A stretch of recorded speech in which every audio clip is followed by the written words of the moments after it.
وأنس وحنين. Ya, di sebagian daerah membaca Al-Quran dengan pengeras suara ini tidak lagi menjadi hiburan, tidak lagi menjadi suara yang dirindukan oleh umat Islam untuk mendengarkannya, tapi menjadi suara yang mengganggu. Sebagian orang bahkan menghindari untuk tinggal di dekat masjid.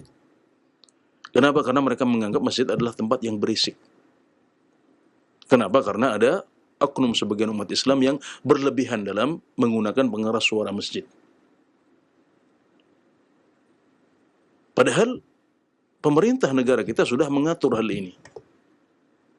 Nah, jadi ada batas waktu tertentu yang boleh digunakan untuk membaca Al-Quran, untuk disampaikan ke atau dikeluarkan suaranya melalui pengeras suara masjid. Itu batasannya sangat sempit, hanya di waktu-waktu tertentu. Jadi kalau kita melakukan hal itu ya sepanjang hari, bahkan di sebagian daerah kadang-kadang sampai tengah malam, atau di waktu orang-orang istirahat masih ada suara keras dari masjid sehingga mengganggu orang istirahat. Ini di samping mengganggu juga melanggar aturan pemerintah kita. Aturan yang dibuat untuk menghindari konflik, menghindari gangguan kepada orang lain. Nah, ini sebagian umat Islam tidak bijak untuk menyikapinya. Ya, entah apa yang dicari, apa yang dimaksudkan ya, tapi sebagian orang tidak peduli. Nah, ini adalah sikap-sikap yang dikhawatirkan membuat reputasi Islam rusak. Membuat orang menyangka bahwasanya Islam ini bukan agama yang rahmatan lil alamin. Kenapa? Karena masjid justru malah membuat orang terganggu istirahatnya. Bukan hanya umat Islam sendiri, tapi juga bisa jadi orang-orang non-muslim yang ada di negeri kita terganggu dengan suara-suara itu. Ya, jadi alangkah baiknya kalau kita sebagai umat Islam introspeksi diri, mawas diri. Ya, untuk melihat kembali niat kita saat ingin membaca Al-Quran. Kenapa harus dikeraskan di masjid? Apakah ada maslahat yang membuat kita melakukan hal itu? Kenapa kita tidak sendiri-sendiri saja? Agar hanya Allah yang tahu bacaan kita. Apa maslahatnya? Apakah ada maslahatnya? Apakah benar-benar syiar? Apakah itu mengganggu atau tidak? Apakah kita membacanya di waktu istirahat atau di waktu yang tepat? Ini semuanya adalah beberapa hal yang kita harus koreksi lagi, kita harus mawas diri lagi sehingga Islam menjadi benar-benar terbumikan. Islam sebagai agama rahmatan lil alamin ya terpraktekkan di masjid-masjid kita terutama. Tidak menyakiti orang, tidak mengganggu orang istirahat. Ya, bahkan Nabi Muhammad SAW dahulu baru mengumandangkan as-salatu khairum minan naum di azan saat masuknya waktu subuh. Di azan sebelum masuknya waktu subuh. Karena dahulu Nabi Muhammad SAW biasa punya dua muadzin. Ya, Bilal itu azan sebelum masuknya waktu subuh.